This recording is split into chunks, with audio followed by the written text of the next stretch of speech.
Originally classed as a super cyclone, it has been moving north over the Bay of Bengal over the last few days. Roughly 2 hours ago, as I was saying, it made landfall and has been passing very close to that Indian city of Kolkata. But the system is hundreds of kilometres wide and poses a huge risk to that south coast of Bangladesh as well as the whole eastern strip of India.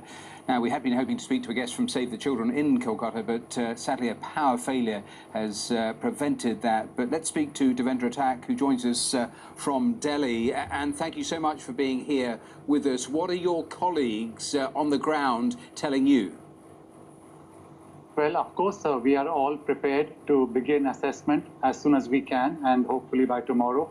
We work with a range of partners, and the good thing is that, of course, in this region, cyclones are not uncommon. We had a cyclone also in April last year, which is again a kind of an early cyclone for the year. So there's a lot of preparedness on the ground. We ourselves work with partners and also children and children's groups to create awareness. And so there is a lot of movement on the ground where we have people who can find out very quickly what needs to be done. But of course, as the previous guest mentioned, with the coronavirus, it's a very complicated situation now because the field teams cannot move as freely, and that will be a big challenge because even to get any support from partners or other people, including the children's group that we work with, it will be a big challenge. I'll come back to that point. I'll come back to that point in a moment or two. But in terms of the cyclone itself, you were making the point that there is experience there on the ground with cyclones. But in terms of the power, the strength of this one, how bad do you anticipate it likely being? Well, I think we had a few days of warning. So that's the good thing, that we have time now to evacuate people and make sure that at least the casualties are lessened. This time, of course, due to coronavirus, the movement of people may not have been as straightforward. And the fact is that though we have many cyclone shelters, many of these are already occupied as quarantine centers for coronavirus. And in fact, many schools and colleges also, which are used as relief camps or cyclone shelters during such times, are also occupied right now for corona purposes. So I'm not sure how many safe shelters are currently available to house the huge population that needs shelter.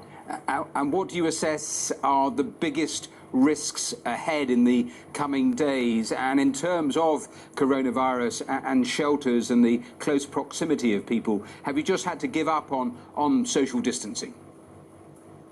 Well, we never say that we should give up on social distancing because that is the safeguard against coronavirus.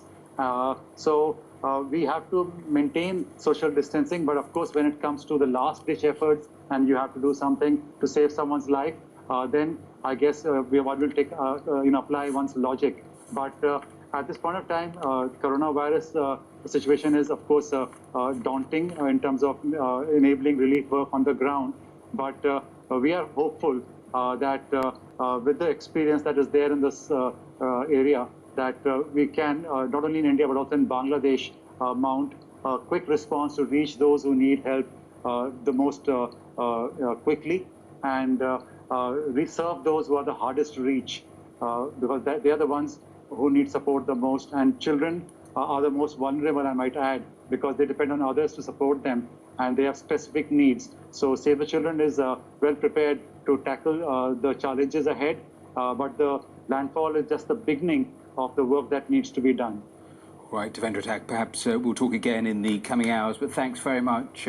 Save the Children there in Delhi. Let's find out about the path of the cyclone.